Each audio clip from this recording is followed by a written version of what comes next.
네, 오늘 우리가 소리문답 제23문을 보게 되는데요.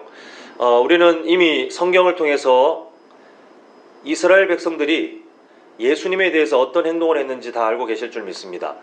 메시아를 그렇게 사모했지만 그러나 정작 예수님이 오셨을 때 알아보지 못했고, 또 예수님에 대해서 잠시 뭔가 환호하는 듯 했지만 그러나 악한 모습으로 예수님을 죽이라고 외쳤던 그 사람들이 왜 그렇게 변질되었냐면 이유는 간단합니다.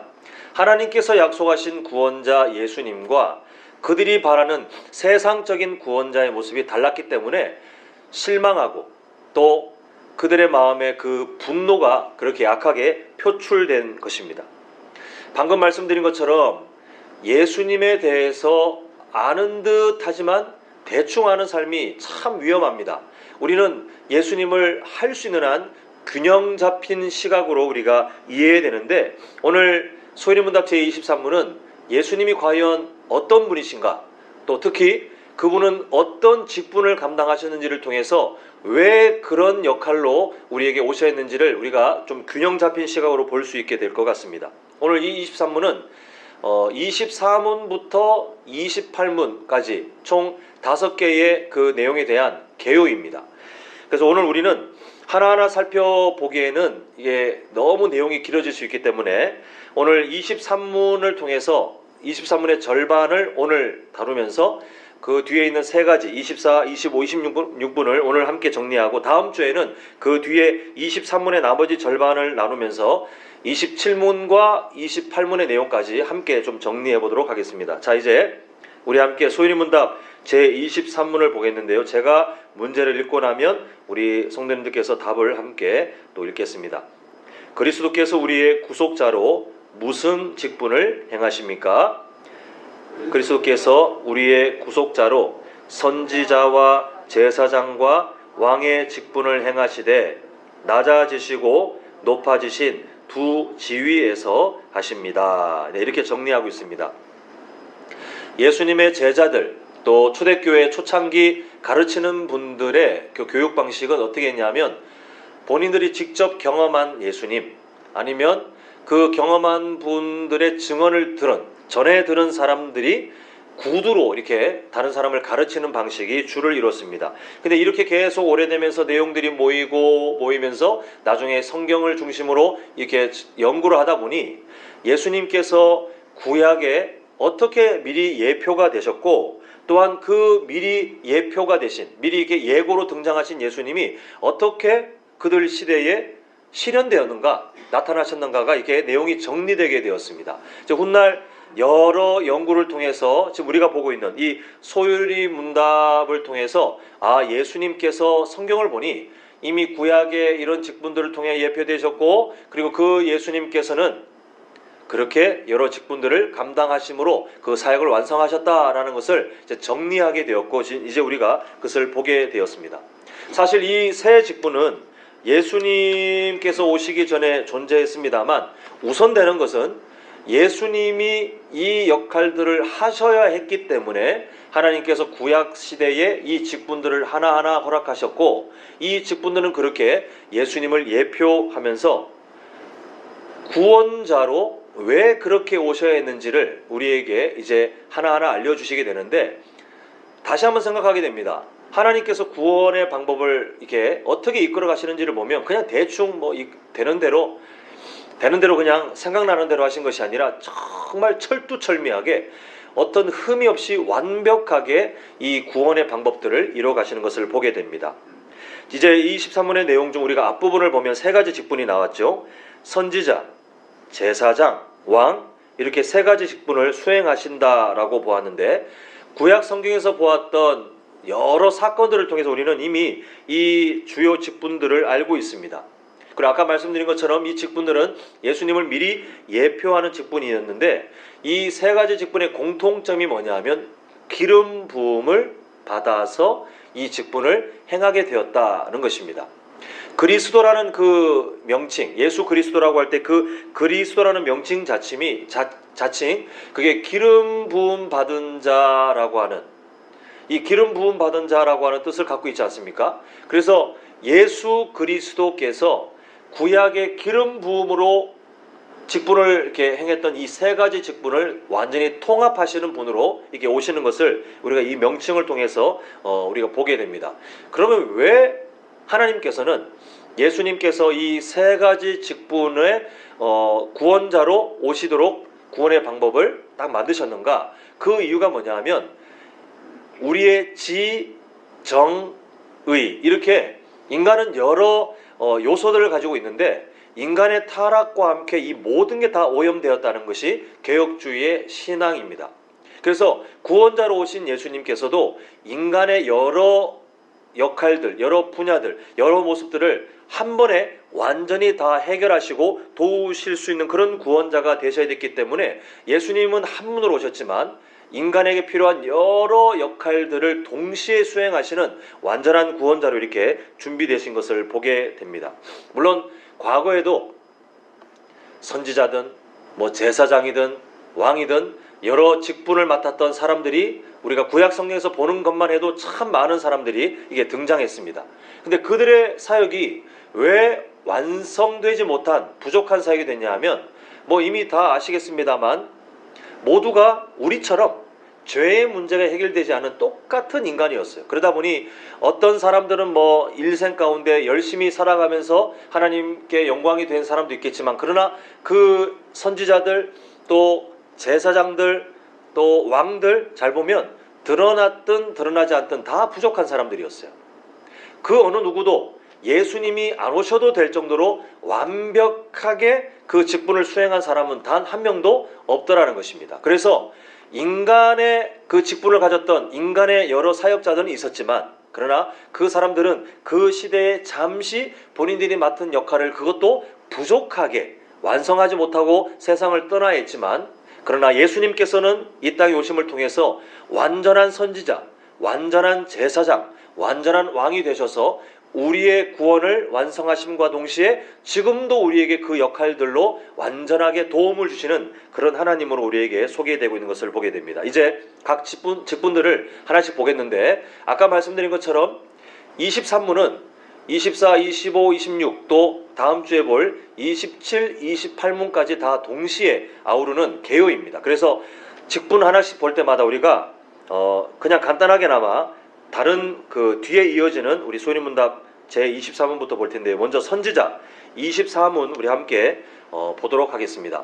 우리 한번 질문을 제가 읽겠습니다. 그리스도께서 어떻게 선지자의 직분을 행하십니까? 자, 함께 읽습니다. 시작. 그리스도께서는 우리를 구원하고자 하신 말씀과 성령으로 우리에게 나타내심으로 선지자의 직분을 행하십니다.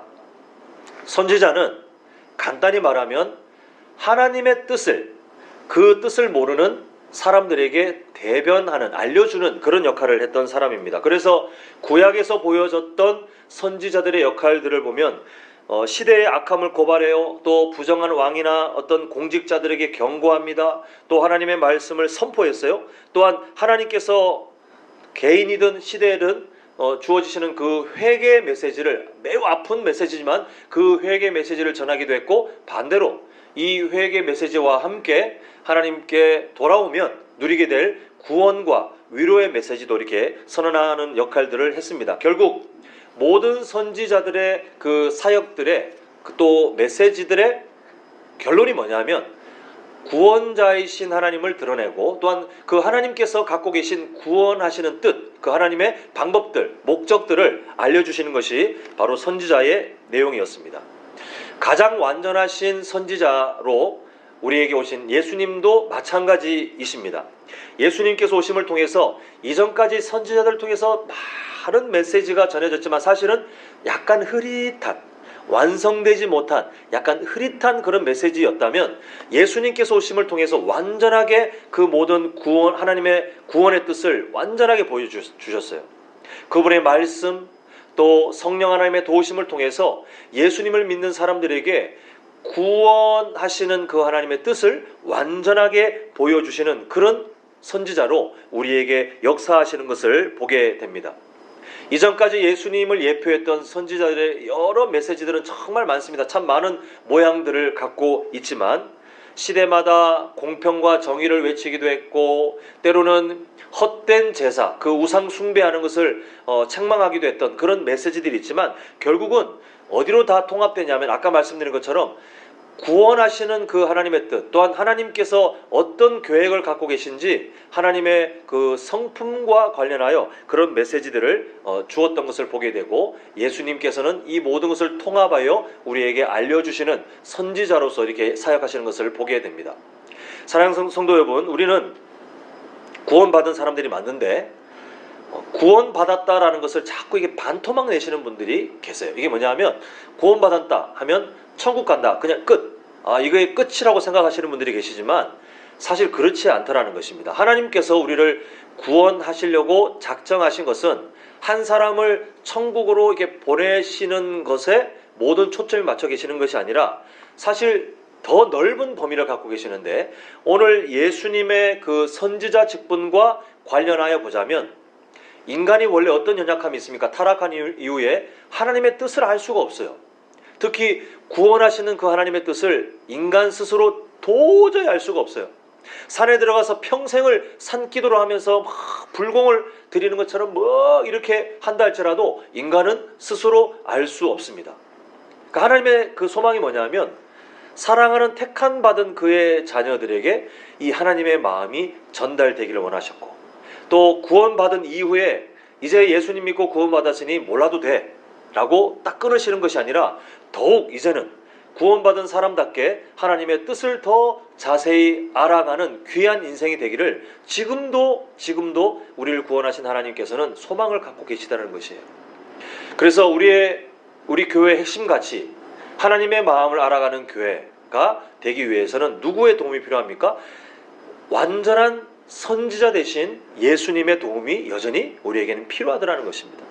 우리는 직분을 가졌어요? 아니면 교회에 이미 오랫동안 다녔어요? 그래서 우리는 뭐 이미 충분히 하나님의 마음을 알고 있다라고 자만할 수도 없고, 그리고 우리가 갖고 있는 성경의 지식이 충분하니 하나님의 마음을 알 수 있다라고 자만할 수 없습니다. 우리는 주님께서 부르시는 그날까지 끊임없이 우리의 온전한 선지자 되신 예수 그리스도께서 우리를 돕지 않으시면, 우리에게 하나님의 뜻을 알려주시는 말씀과 또 성령 하나님의 도우심을 통해서 역사하지 않으시면 우리는 하나님의 뜻을 알 수 없는 여전히 연약한 존재라는 사실을 우리가 겸손하게 고백하며 살아야 한다는 것입니다.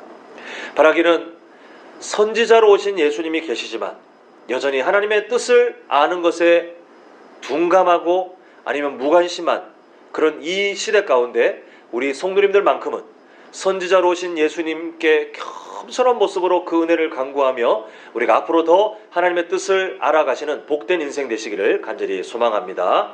자, 두 번째 직분은 제사장입니다. 소위문답 제25문 제가 질문을 읽겠습니다. 그리스도께서 어떻게 제사장의 직분을 행하십니까? 자, 답변합니다. 시작.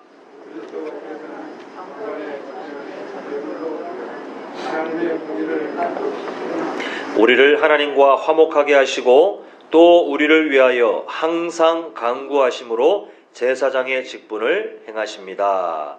이미 제사장이 어떤 일을 하는지는 잘 아실 겁니다. 제사장은 하나님과 그 사람들, 하나님의 백성들 사이에 사람을 대표해서 제사를 드리거나 아니면 그 중보하는 역할을 했는데, 이 제사 제도에 대해서 참 많은 사람들이 오해를 예전에도 했고 어쩌면 지금도 하는 사람들이 있을지 모르겠습니다. 하나님께서 명령하신 제사, 이 제사라는 말 딱 들으면 어떤 느낌이 드세요? 이 오해하는 사람들이 어떻게 딱 받아들이냐면 이게 하나님께 의무적으로 뭔가를 하지 않으면 안 되는 숙제처럼 느껴져요. 우리가 그냥 이렇게 뭐 대충 살아도 뭐 큰 문제는 없지만 이거 안 하자니 찝찝하고 하자니 참 부담스러운 이런 제도로 생각해요. 그래서 이걸 딱 단순하게 말하면 우리보다는 하나님께 좀 더 득이 되는 시간, 하나님 앞에 뭐 영광을 돌리고 하나님을 기쁘시게 하고 이런 표현이 있다 보니까 이 제사 제도가 하나님께 좀 더 득이 되는, 하나님께 이익이 되는, 그래서 우리는 이게 서비스만 하고 약간 좀 아쉬운 그런 걸로 느낌으로 이렇게 약간 오해하는 분들이 계세요. 그런데 천만의 말씀입니다. 이스라엘 백성들이 어떻게 민족으로 바뀝니까? 원래는 애굽의 노예인데 하나님께서 먼저 다가가셔서 하나님의 강권적인 은혜로 구출해 주신 다음에 그 다음에 흩어버리시면서 너희들 이제 각자 살아라라고 하시는 것이 아니라 시내산에서 뭘 맺으십니까? 언약을 맺으실 때 그때 하나님의 백성, 하나님의 왕, 하나님께서 왕 이렇게 언약을 맺으세요. 그리고 그 이후에 제사 제도를 가르치시는데 그 제사 제도를 가르치시는 이유가 뭐냐면 이제는 이스라엘 백성들이 거룩하신 하나님과 광야를 지나면서 동행해야 되는데 문제는 법적으로는 그들이 거룩한 하나님의 백성이 되었지만 왜냐하면 그 계약 때문에요. 되었지만 그러나 실제 상태는 여전히 애굽의 노예의 습관들을 갖고 있는 부족한 상태 또 무엇보다 근본적인 원인을 보면 죄의 문제가 해결되지 않은 우리 그 인간의 모든 본연적인 문제 그 죄의 문제가 해결되지 않은 그런 죄인의 상태이기 때문에 이 사람들이 거룩하신 하나님과 동행한다는 것은 그 자체로 뭡니까? 그냥 저주당하기 딱 좋아요. 본인들이 아무리 노력해도 그 죄의 문제를 씻을 수 없기 때문에 거룩하신 하나님과 함께 있는 그 자체로 마치 어떤 존재가 태양 가까이 가면 뭐 지금 우리가 갈 수 있는 방법이 없지만 만약에 가면 그 태양 존재 자체로 그냥 타버릴 수밖에 없는 것처럼 거룩하신 하나님 곁에 죄인이 함께 동행한다? 그냥 그 자체로 멸망인 거예요. 하나님께서는 그것을 아셨기 때문에 왜 제사 제도를 주셨냐 하면 매 순간마다 이 죄의 문제는 해결할 수 없지만 그러나 예수님께서 오시기 전까지 잠시 또 반복적으로 계속해서 그냥 조금이라도 부족하게나마 그들의 죄의 문제를 해결할 수 있는 방법을 허락하심을 통해서 그들이 하나님과 동행할 때에 안전하게 걸어갈 수 있도록 겨우 그나마 생명을 보존할 수 있도록 그렇게 살아갈 수 있는 배려를 제사 제도를 통해서 마련해 주신 것을 보게 됩니다. 결국 예수님께서 제사장이라는 직분으로 오셨다는 것은 이 하나님의 배려와 연결되어 있습니다. 구약에는 죄인 그 당사자를 대신하여 원래는 그 사람이 죽어야 되지만 그 죄인 당사자를 대신해서 그 제사 때 드려질 동물들이 대신 죽지 않습니까? 이제는 예수님께서 직접 당신께서 이 땅에 성육신하심을 통해서 무엇을 하셨냐 하면 당신 스스로가 제물의 동물 대신 이제는 생명을 던지면서 그렇게 희생하시기로 결단하시는 것을 보게 됩니다. 많은 가축들을 드린다 할지라도 많은 그 제물들을 드린다 할지라도 하나님의 공의에 인간의 어떤 죄에 비하면 하나님의 공의에 그 제물들은 절대 도달할 수가 없다는 것이죠. 그러나 하나님 대신 예수님께서 죄가 없는 그분께서 내가 너희들의 모든 죄를 대신해서 내가 죽는다 라고 선언하시고 우리 대신 죄인처럼 취급당하면서 십자가에서 처참하게 저주를 받아 죽으심을 통해서 단번에 하나님의 공의를 채워버리셨어요. 이 역할을 하신 것 그게 바로 예수님께서 이 땅에 오셔서 그 제사장의 직분을 특히 본인 스스로가 제사장의 역할을 하시면서 또한 동시에 제물로 던지심을 통해서 우리를 깨끗하게 하시는 것을 보게 되는데 우리는 지금도 그 한없는 은혜를 누리며 살고 있는 귀한 존재인 줄 믿습니다. 사랑하는 성도 여러분, 성도가 맞으십니까? 저는 성도라는 말이 너무 좋아요. 이게 어떤 교회에서는 오해하기를 성도라고 하면 직분이 없는 어떤 사람을 애매하게 부르는 어떤 호칭 정도로 생각하지만 성도는 진짜 귀한 호칭이에요. 거룩한 사람들 아닙니까? 우리가 거룩한 그 사람들의 모임 아닙니까? 이 성도로 살 수 있는 그 출발점과 또 우리가 살아가게 되는 동기가 뭐냐 하면 바로 이거예요. 예수님께서 나를 위해 당신 스스로를 다 제물로 던지셔서 죽으셨다니 너무 감사합니다. 내가 그 은혜 때문에 나는 지금도 성도이고 앞으로도 성도로 살아가겠습니다가 그 목적과 동기가 되는 거예요. 우리가 교회입니까? 교회는 건물이 아니라고 말씀드렸습니다. 이 건물이 지진 때문에 사라진다 할지라도 우리는 마음은 아쉽겠지만 한남제일교회가 망했다라고 외칠 필요가 없는 것이 우리가 이 모임 자체가 교회이기 때문에 우리는 어디 가나 교회예요. 천막을 쳐도 우리는 교회예요. 근데 우리가 교회일 수 있는 그 출발점이 내가 목사로, 내가 장로로, 권사로, 집사로 내가 어떤 직분을 가진 사람이기 때문에 나는 교회이지, 그게 아니에요. 우리는 뭡니까?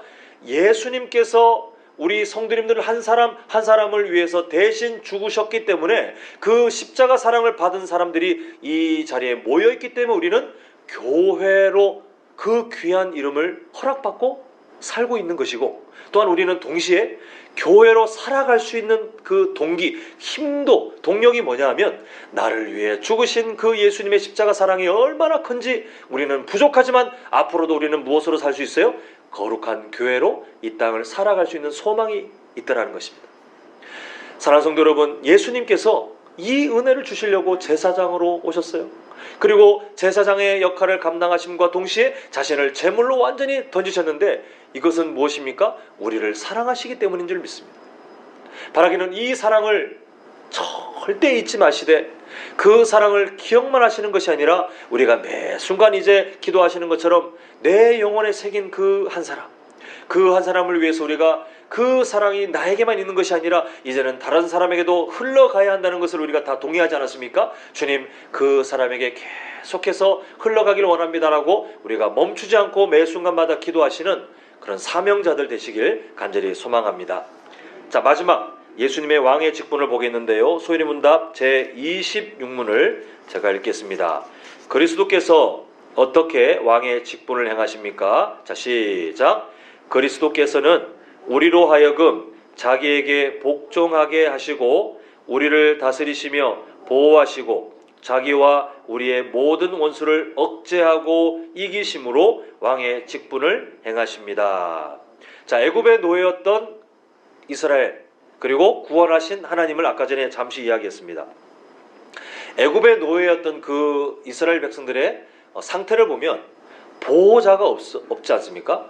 보호자가 없이 그냥 애굽에서 고통받는 사람이었어요. 구원받았지만 여전히 그들은 보호받을 어떤 그 도움도 없었어요. 하나님께서 왜 그들을 신의 산으로 불러서 계약을 맺으셨냐 하면, 그대로 방치하면 다른 강대국에게 또 삼켜질 것이 뻔하기 때문에 하나님께서는 힘없이 방랑할 그 입장인 이스라엘 백성들을 신의 산에 불러서 왕으로, 백성으로 계약을 맺으시는데, 왜 그렇게 하셨냐? 오늘 26분의 내용 똑같아요. 왜 그렇게 하셨냐 하면 이스라엘로 하여금 완전한 왕 되신 하나님께 복종하게 하셔서 헛된 잘못된 것에 삶이 의지하여 망하지 않도록 그렇게 복종하게 하십니다. 또한 이스라엘을 가장 바른 왕 되시는 하나님의 다스림 가운데 있게 하셔서 보호해 주셨고, 또한 주변 강대국들이 아무리 위협을 해도 하나님께서 어떻게 하셨습니까? 그 모든 원수를 억제하고 이겨주심을 통해서 이스라엘의 생명을 보존해 주시는 것을 보게 됩니다. 그런데 이스라엘의 그 지난 역사를, 다음의 역사를 보면 눈에 보이지 않지만 완전하신 하나님을 의지하는 것에 흥미를 잃어버리고 이제는 눈에 보이는 그럴싸한, 세상의 다른 나라처럼 눈에 보이는 그럴싸한 왕을 원했어요. 그리고 그 왕들이 초대 왕인 사울 왕부터 역사에 등장합니다만, 성경을 보면 완벽한 왕이 단 한 사람도 없습니다. 우리가 그래도 괜찮게 생각하는 다윗 왕이 있긴 하지만 이미 잘 아시지 않습니까? 바세바 사건 외에도 다윗이 얼마나 많은 실수들을 했는지 모릅니다. 우리가 그 사건만 기억하지만 사실 성경 읽어보면 다윗이 얼마나 부족한지, 나중에 노년이 되어도 부족하고 세상 떠나기 전까지 완벽한 왕이 될 수 없다는 것을 성경은 우리에게 정말 분명하게 증언해 주는 것을 보게 됩니다. 결국 뭐냐 하면, 사람들이 완전한 왕을 거부하고 인간왕을 요구했지만 이스라엘의 역사에 왕이 사라지기 전까지 모든 증거가 뭐냐 하면 하나님을 대신할 왕은 없더라. 그리고 그 이후에 그 인간 왕들이 예표했던, 그러나 완전하지 못했던 그 왕으로 진짜 오신 예수님께서 이 땅에 오셔서 십자가 사랑을 통하여 완성하심을 통해서 어떤 것을 우리에게 주시고자 하냐 하면 단순히 국가적인 이스라엘의 왕을 뛰어넘어 예수님을 믿는 택함 받은 하나님의 자녀들에게 무엇을 주기를 원하십니까? 온전하게 복종함을 통해서 이 세상의 헛된 것에 빠지지 않도록 인도하시고, 또한 우리를 그분께서 다스리시며 또한 보호하시고, 무엇보다 죽음의 권세를 이기심을 통해서, 완전하게 이기심을 통해서 우리에게 영원한 생명을 이미 허락해 주신 것을 우리가 보게 됩니다. 사랑하는 성도 여러분, 그래서 우리는 무엇을 봐야 되냐면, 아직 이 세상에 살고 있지만 이미 우리는 승리하신 예수님 때문에 승리자로 살고 있어요. 여전히 우리는 부족하지만, 그러나 이미 우리는 승리하신 예수님 때문에 우리의 삶은 예수님의 그 승리에 동참하는 복된 삶으로 계속해서 자라가고 있어요. 이게 우리에게 정말 얼마나 큰 위로가 되고 은혜가 되는 줄 모릅니다. 만약에 승리하신 예수님이 아니시라면 우리는 불안할 수밖에 없어요. 그리고 만약에 승리하신 예수님이 계시지만 그분이 우리의 삶을 놓을 수도 있고 다시 잡을 수도 있다는 이 애매한 관계라면 우리는 늘 불안할 수밖에 없어요. 감사하게도 예수님께서는 먼저 우리를 위해서 왕으로 오신 다음에 그 왕의 역할을 완전하게 수행하시면서 내가 너의 왕이 된다, 내가 너를 통치한다, 내가 너를 다스린다 라고 하시면서 이미 악한 마귀에게 완전하게 승리하신 그 주님께서는 어제도 오늘도 그리고 내일도 우리의 변치 않는 통치자로 우리와 함께 계시는 줄 믿습니다. 우리가 예수님 때문에 어떤 고난을 당하든, 또 우리가 이 세상 살면서 주님 때문에 어떤 손해를 입게 되든 우리는 괜찮은 거예요. 괜찮은 거예요. 왜냐하면 승리하신 주님께서 가장 선한 일로 우리를 인도하시면서 우리의 삶이 설령 우리가 지금 주일마다 보고 있는 사도행전의 지난 내용처럼 스데반 집사님처럼 세상적으로 보기에는 그냥 정말 허망하게 사라지는 것처럼 보여지는 일이 있다 할지라도, 그러나 우리는 믿음이 있어요. 뭐냐 하면 이미 승리하신 주님께서 우리의 삶을 이 세상의 헛된 인생으로 사라지지 않도록 우리를 붙들고 계시고 우리를 사용하고 계시고 우리를 통해서 영광 받으실 것을 우리는 알고 있기 때문에 우리는 믿음이 있어요. 그리고 우리는 자신 있게 우리의 기도의 제목들에 대해서 우리는 외칠 수 있는 것이, 우리가 교회를 위해서 기도할 때에 이 세상 가운데 일하실 하나님의 그 역사를 위해서 기도할 때, 특히 한 영혼을 위해서 품고 기도할 때에 우리가 왜 확신을 가지고 기도할 수 있냐면, 우리에게 영원한 생명이 되시는 그 승리의 왕, 그분께서 그렇게 선하게 인도하실 거예요. 그렇게 역사하실 거예요. 이 세상 가운데 언젠가는 하나님의 그 영광을 나타내실 수 있도록 역사하실 것이 분명하기 때문에 우리는 당장 우리의 시대에, 우리의 생애에 어떤 결말을 보지 못한다 할지라도 언젠가 오실 그 주님께서 지금도 살아 역사하시고 우리의 기도 가운데, 또 이 세상에 세워진 참된 교회들의 그 소망 가운데 역사하셔서 하나님의 영광을 이 땅 가운데 실현시키실 줄 믿습니다. 바라기는 그 믿음을 견고하게 붙드셔서 주님께서 부르시는 그날까지 다시 오실 그 주님 앞에 우리가 확신을 가지고 또한 인내를 가지고 우리가 주님 앞에 감사함으로 당당하게 이 승리하신 주님을 따라가는 그의 백성의 삶을 살아가시는 우리 모든 성도님들 되시기를 간절히 소망합니다.